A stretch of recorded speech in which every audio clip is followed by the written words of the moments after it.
ખૂબ જ હૃદયસ્પર્શી love story, બસ તારી જ જરૂરત. રૂપના અંબાર સમી અને નામની જેમ જ જોનારના હૃદયમાં પ્રસરી જાય એવી 21 વર્ષની ધ્વનિ તેની બહેનપણી મહેક સાથે પાંજરાપોળની જોડે આવેલી પાસપોર્ટ ઓફિસે બેઠા બેઠા ઇન્ટરવ્યુ માટે પોતાનો વારો આવે ને એની રાહ જોઈ રહી હતી. વાત જાણે એમ હતી કે કોલેજમાં જેમણે ત્રીજા અને અંતિમ વર્ષમાં સારું પ્રદર્શન કર્યું હોય ને તેમને સરકાર તરફથી ઇન્ટરવ્યુ માટે બોલાવવાના હતા. એમાંથી કોઈ એક વિદ્યાર્થીને વિદેશ મોકલવામાં આવશે એવું નક્કી થયું હતું. આથી જ કોલેજના અન્ય પ્રભાવશાળી વિદ્યાર્થીઓની જેમ તે લોકો પણ રાહ જોઈ રહ્યા હતા. એટલામાં મહેકની નજર દરવાજા પર પડી. એને જોયું કે સામેથી અરમાન આવી રહ્યો છે. એને કોણી મારીને ધ્વનિને કહ્યું, જો તારો આશિક આવી રહ્યો છે. આમ કહીને હસવા લાગી. ધ્વનિ, મહેક અને અરમાન પહેલા ધોરણથી કોલેજ સુધી સાથે ભણેલા અને મહેક જાણતી હતી કે અરમાન ધ્વનિ માટે લાગણી ધરાવે છે, પરંતુ ધ્વનિ તેની સતત અવગણના કર્યા કરે છે. અરમાનને જોતા જ ધ્વનિનું મોં ફાટેલા દૂધ જેવું થઈ ગયું. મહેક સામે જોઈને તેણે કહ્યું, ચાલ ઘરે, મને નથી લાગતું કે હું સિલેક્ટ થઈશ, કેમ કે તું અને હું આપણે બંને જાણીએ છીએ કે અરમાન આપણા બધા કરતા હોશિયાર અને બુદ્ધિશાળી છે. એટલે એ તો નક્કી જ છે કે અરમાન જ સિલેક્ટ થવાનો છે. તો પછી અહીંયા ગરમીમાં બેસી રહીએ એના કરતા ઘરે જ જતા રહીએ. અહીં સમય બગાડવો નથી. આ શું બોલે છે તું? તારા માર્ક્સ, ગ્રેડ સૌથી સારા છે. તારી જોડે ઘણા બધા પ્રમાણપત્ર છે અને તું બધી સ્પર્ધામાં અરમાન કરતા આગળ જ છે. તો શું કરવા ડરે છે? મહેક આશ્ચર્ય સાથે બોલી, તને ખબર નથી, પણ મને ખબર છે કે મારે કેમ એના કરતા વધારે માર્ક્સ આવે છે. કેમ કે દરેક પરીક્ષામાં એનો નંબર મારી બાજુમાં જ આવતો. એટલે હું જે કંઈ પણ મને ના આવડે ને તે એનામાંથી જોઈને લખતી અને એને બધું આવડતું. તે છતાં એ ન જાણે કેમ મારાથી એક પ્રશ્ન ઓછો જ લખતો. આવી જ રીતે કોઈ પણ સ્પર્ધામાં અમે બંને ફાઇનલમાં આવીએ ને તો એ છેલ્લી ઘડીએ હારી જતો અને એટલે જ તો મને આટલા પ્રમાણપત્ર મળ્યા છે. હકીકત તો એ છે કે મારા બધા માર્ક્સ અને પ્રમાણપત્ર એને જ કારણે છે અને આમે એના વિચારો અને જ્ઞાનને વિકસાવવા માટે એનું વિદેશ જવું જરૂરી છે.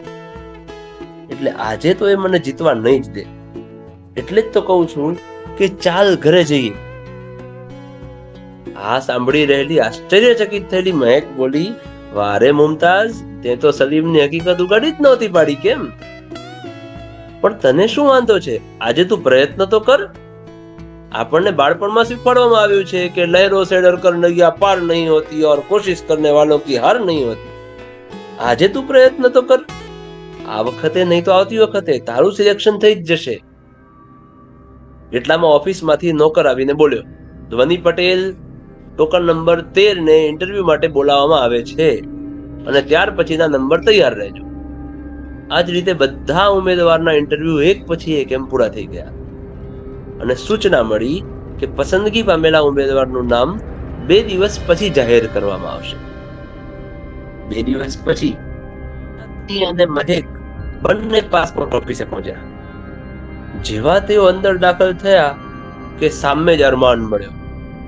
કેમ છો ધ્વનિ અને મહેક? મજામાં. મહેક બોલી, શું અરમાન, તું સિલેક્ટ થઈ ગયો? ના, પણ ધ્વનિ થઈ ગઈ છે. આ સાંભળતા જ ધ્વનિ ઝૂમી ઉઠી અને બંને પોતાનું નામ લિસ્ટમાં જોવા માટે દોડ્યા. નામ જોઈને પાસપોર્ટ ઓફિસે મળવા ગયા, પણ ઓફિસર હાજર હતા નહીં. એટલે નોકરે એમને બેસવા કહ્યું અને બંને માટે પાણી લેવા ગયો. થોડી વારમાં તે પાણી લઈને આવી. પાણી પીતા પીતા મહેક બોલી, જોયું ને, હું કહેતી હતી ને કે તારો નંબર લાગી જ જશે. અને હા, અભિનંદન, કેમ કે આજે તે પ્રથમવાર પોતાના દમ પર 1 મેળવ્યું છે. તારી વાત 100% સાચી છે. ખરેખર આ પાસપોર્ટ માટે હું જ યોગ્ય ઉમેદવાર છું. હાશ, પડે એટલી જ વાર છે. પછીના મહિનામાં તો હું અમેરિકા ઉડી જઈશ.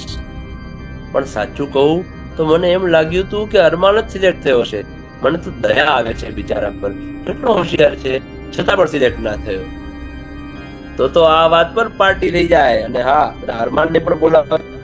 મહેક બોલી અને બંને હસવા લાગ્યા. આ વાતચીત સાંભળી રહેલો નોકર બોલ્યો, માફ કરશો બેન, પણ એક સવાલ પૂછું? શું તમે હમણાં જે છોકરો બહાર એની વાત કરો છો? હા, જે હમણાં પરિણામ જોવા આવ્યો હતો ને, એ લાલ પેન્ટ બ્લેક શર્ટમાં. મહેક બોલી, હું તો એને જાણતો નથી, પણ એક વાત કહું તમને, તમે એમ માનો છો કે તમે સિલેક્ટ થયા છો, તમારી હોશિયારી છે, તો તમે ખોટા છો.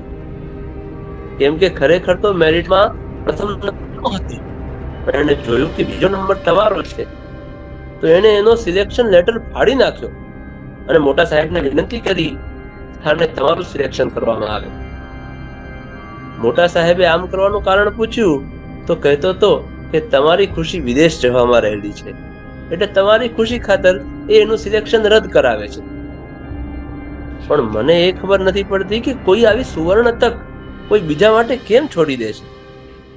આ સાંભળતા જ ધ્વનિ અને મહેકની આંખો ખુલ્લી જ રહી ગઈ. એટલામાં ધ્વનિ પોતાની જગ્યા પરથી ઊભી થઈ ગઈ અને બહાર ભાગવા લાગી. એની પાછળ પાછળ મહેક પણ દોડી. ધ્વનિ બહાર આવી અને અરમાનને શોધવા લાગી. તે રિક્ષાની રાહ જોઈને ઉભેલા અરમાન પાસે ગઈ અને જેવો તે ધ્વનિ સામે જુએ તે પહેલા જ ધ્વનિ એને જોરદાર ખેંચીને તમાચો મારી દીધો. અરમાન સહિત આજુબાજુ વાળા લોકો સ્તબ્ધ થઈ ગયા. છતાંય અરમાને તમાચું મારવાનું કારણ ન પૂછ્યું. બસ નીચું મોં કરીને ધ્વનિ સામે ઉભો જ રહ્યો. પરંતુ ધ્વનિ બોલી, કેમ તું મારા વિશે લોકોને ખોટું ખોટું કહે છે? તું તારી જાતને સ્માર્ટ સમજે છે કે ખોટું બોલીને તું છટકી જઈશ? તને કોણે કહ્યું કે હું વિદેશ જઈશ તો ખુશ હોઈશ? તું ખોટું બોલે છે, તું જુઠ્ઠો છે. અત્યાર સુધી તે મારી ઘણી મદદ કરી છે ને, તો ચાલ આજે એનો હિસાબ કરી જ લઈએ. પણ એક શરત છે, હું જે પણ કંઈ આપું તે તારે સ્વીકારી જ લેવું પડશે. પ્લીઝ, ના પાડીશ. આટલું કહેતાની સાથે ધ્વનિ રડી પડી. ગુસ્સાવાળો ચહેરો અચાનક પીગળી ગયો. એને આંસુ લૂછ્યા. કહ્યું, હું તારી જોડે રહીશ તો જ ખુશ રહીશ. હવે મને સમજાઈ ગયું કે હું તારા વગર નહીં રહી શકું. અરમાન, મારા પર એકવાર વધુ મહેરબાની કર. પ્લીઝ, મને અપનાવી લે. નથી જોઈતી મારે વિદેશની ખુશી. પણ જાણે કશી ખબર ના હોય એમ અરમાન નિરુત્તર ઉભો જ રહ્યો. પરંતુ પાસે ઉભેલી મહેક સમજી ગઈ કે એનો જવાબ શું હશે.